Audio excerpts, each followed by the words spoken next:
প্রথমে আমি আমাদের নেত্রী দেশনেত্রী বেগম খালেদা জিয়ার দ্রুত আরোগ্য কামনা করে আমার বক্তব্য শুরু করছি। মহান আল্লাহ তাআলা ওনাকে সুস্থ করে ফিরিয়ে দেন। ওনার মতো একজন অভিভাবক এই বর্তমান বাংলাদেশে একটি যে ক্রান্তিকালীন সংকটময় পরিস্থিতি ভিতর দিয়ে যাচ্ছে, এই সময় ওনার মতো একজন অভিভাবকের অত্যন্ত প্রয়োজন রয়েছে। এই গণতান্ত্রিক উত্তরণের যে পথযাত্রা আমরা রয়েছি সেটি সম্পন্ন করার জন্য অবশ্যই ওনার প্রয়োজন রয়েছে। আপনারা জানেন যে গত বৃহস্পতিবার আমাদের বহুল প্রতীক্ষিত জাতীয় নির্বাচনের তফসিল ঘোষণা করা হয়েছে এবং সেটি সব রাজনৈতিক দল মত এবং ফ্যাসিবাদ বিরোধী শক্তি যারাই ছিল গত বছর 24-এর গণঅভ্যুত্থানে যারা রক্ত দিয়েছে সবাই সেটিকে সাদরে গ্রহণ করেছে এবং সেটিকে অভিনন্দন জানিয়েছে। তারপরের দিনই শুক্রবার দিন জুম্মা নামাজের পর আপনারা জানেন যে ইনকিলাব মঞ্চের মুখপাত্র এবং ঢাকা ৮ আসনে স্বতন্ত্র সম্ভাব্য প্রার্থী জনাব শরীফ ওসমান হাদির উপর ন্যাক্কারজনক বর্বরচিত একটি হামলাকাণ্ড ঘটানো হয় এবং তাকে হত্যার উদ্দেশ্যে তার মাথা বরাবর গুলি করা হয়েছে এবং সে অত্যন্ত সংকটাপন্ন অবস্থায় চিকিৎসাধীন রয়েছেন। তার ডাক্তাররা সম্পূর্ণ চেষ্টা করছেন, কিন্তু তার আসলে জীবন মৃত্যুর বিষয়ে পুরোটাই সবসময় আল্লাহর হাতে ছিল। এখনো সম্পূর্ণরূপে এটা আসলে মহান আল্লাহ তাআলার উপর নির্ভর করছে যে জনাব হাদি আমাদের মাঝে ফেরত আসবেন কিনা।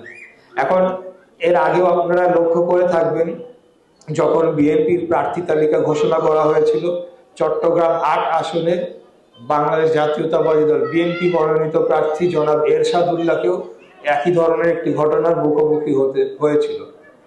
যদিও এখন বিস্তারিত তদন্তের পর বের হয়ে আসছে যে ওসমান হাদির ঘটনাটি সম্পূর্ণ ভিন্ন একটি পরিকল্পনার অংশ হয়ে থাকতে পারে এবং যারা হত্যাকারী খুব সুন্দর পরিকল্পনা করে তারা হত্যা করে তারা বর্ডার দিয়ে অতিক্রম করে পালিয়ে গিয়েছে বলে সর্বশেষ খবর আমরা জানতে পেরেছি।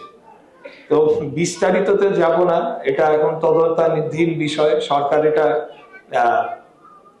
নিশ্চয়ই এটা তারা দেখবে। তবে আমি এখানে প্রথমে মনে করি যে কয়েকটি বিষয় একটু তুলে আনার দরকার রয়েছে। প্রথমত আমরা লক্ষ্য করেছি যে জনাব হাদির ঘটার কিছু সময়ের মধ্যে একটি রাজনৈতিক দল এবং তাদের যারা অঙ্গ সংগঠনের নেতৃবৃন্দ আছে তারা বিভিন্ন আকার ইঙ্গিতে ইনডাইরেক্টলি কিছু বক্তব্য দেওয়ার চেষ্টা করলেন এবং এটি কোনো না কোনো ভাবে এটি আমাদের কোনো না কোনো নেতৃবৃন্দের দিকে ইঙ্গিতপূর্ণ মন্তব্য করার চেষ্টা করলেন। যেটা প্রথমে আমি বলতে চাই যে তারা নিচে নামতে পারে ঠিক আছে, কিন্তু সেই দল যারা নিজেদেরকে এত সহি, এত সাফ, এত পাক পবিত্র মনে করে, তাদের থেকে এই ধরনের নোংরামি আসলে আমরা আশা করি না। আমরা মনে করি যে তারা অন্তত ন্যূনতম তাদের যে মনুষ্যত্ববোধ যদি থাকতো, তাহলে এরকম একটি ঘটনার সাথে সাথে সেখানে রাজনৈতিক ফায়দা লোটার জন্য তারা মন্তব্য করে বসবে, এটা কোনোভাবেই কাম্য নয়।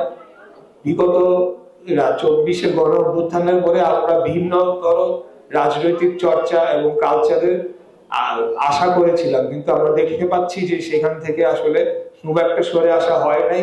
এটা ঠিক আওয়ামী আমলে সকল কিছু যেমন মিথ্যা বানানো ঘটনা চাপিয়ে দেওয়া হতো বিএনপি জামাত বলে, ঠিক এখন কিন্তু সেই ধরনের একটা লক্ষণ আমরা দেখতে পাচ্ছি। আমরা এটাকে ঘৃণা করে প্রত্যাখ্যান করছি।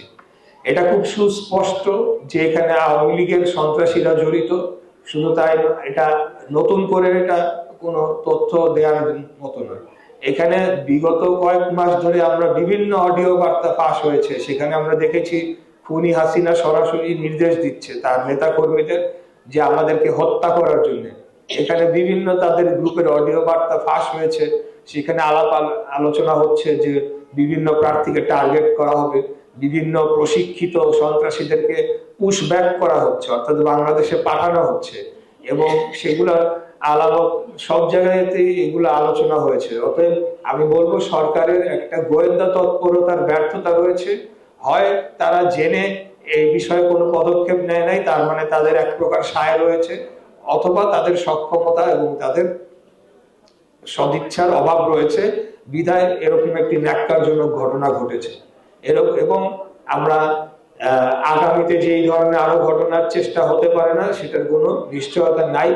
তাই বর্তমান সরকারকে অবিলম্বে এই সকল যে থ্রেট, এই সকল যে হুমকি রয়েছে সেগুলো চিহ্নিত করে যথাযথ পদক্ষেপ এবং ব্যবস্থা নেওয়ার আমরা আহ্বান জোরালো ভাবে জানাচ্ছি।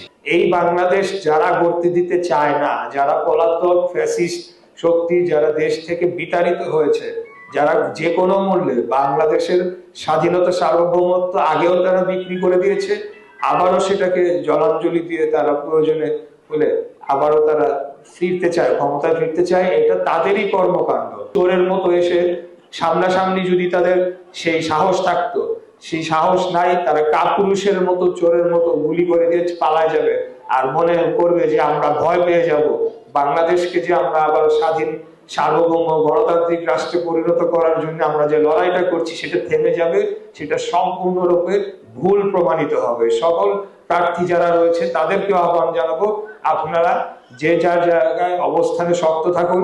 খুব অতি দ্রুতই, অতি শীঘ্রই এই সন্ত্রাসীদেরকে আমরা চিহ্নিত করে আমরা তাদেরকে ধরার ব্যবস্থা করব এবং বাংলাদেশে আওয়ামী লীগের যে ইস্যুটা রয়েছে সেটাকে একটা স্থায়ীভাবে সমাধান করার জন্য তাদের দলীয় ভাবে তাদের বিচার করার জন্য আমরা আগামী দিনে পদক্ষেপ নেব ইনশাআল্লাহ। যে আগামী 25 তারিখ আমাদের নেতা দেশনায়ক জনাব তারেক রহমান উনি বাংলাদেশে প্রত্যাবর্তন করছেন এবং আমি মনে করি যে ওনার বহুল প্রতীক্ষিত এই প্রত্যাবর্তনের মধ্য দিয়ে বাংলাদেশের অন্যান্য এই ধরনের যে সকল অপশক্তি এখন বাইরে থেকে বা ভেতরে লুকিয়ে থেকে বিভিন্ন অপতৎপরতার চেষ্টা করছে সব ধূলিসাৎ হয়ে যাবে।